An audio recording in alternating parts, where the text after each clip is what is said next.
Lakini kuna siri tunaijua iliyoko nyuma.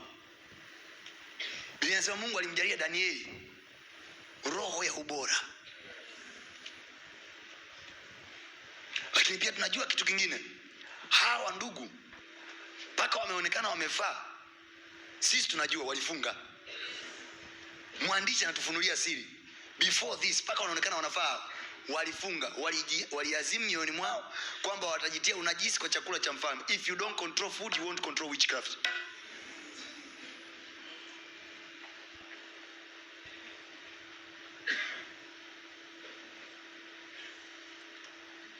Ni wao waulizaga huko ndani. Mwae kuangalia huduma zile za deliverance. Alikuwa anafanya sana mzee TV Joshua au makanisa ambayo mara nyingi huwa wanafanya sana deliverance za kukemea pepo na kutoa pepo. Most of time ukiona pepo zinatoka hata hapa tukiwa tunashaka pepo tukiwa tuna maombi, kuna sometime unaona watu wanatoa pepo kwa kutapika.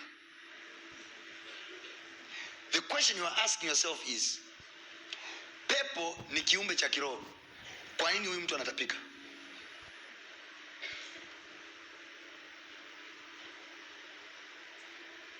Hallelujah. Amen. Now, hiyo ni shule ya siku nyingine when I teach deliverance. But I'm just showing you food. Mwambie yako food. Na hapo ndipo uliposhikwa. Kwa kuwa wewe unapenda sana misosi. Hallelujah. Umekuwa ukikwazika. Kuna wengine hadi wameacha kuendelea kuja kwenye maombi. Kwa nini sasa tunachelewa kufuturu? Kuna mwingine anasema hivi, pastor anaanza kufundisha saa ngapi? Ambiwa saa 11 na saa 11 saa 11:30 anaanza kufundisha. Mpaka saa ngapi? Huwa tunaenda mpaka saa 2:30 au saa 2. Sasa muda wote huo si njaa itaniua. Tunachokifanya watumishi wa Mungu, tunalibana pepo lililozoea kwamba unafikiri saa 12. Likija saa 12 kucheki kile chakula kinakuta halipo. Linakuta ndo unaishughulikia.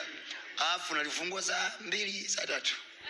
Ndio anakuambia mapepo hayatapata nafasi kwako mwaka huu.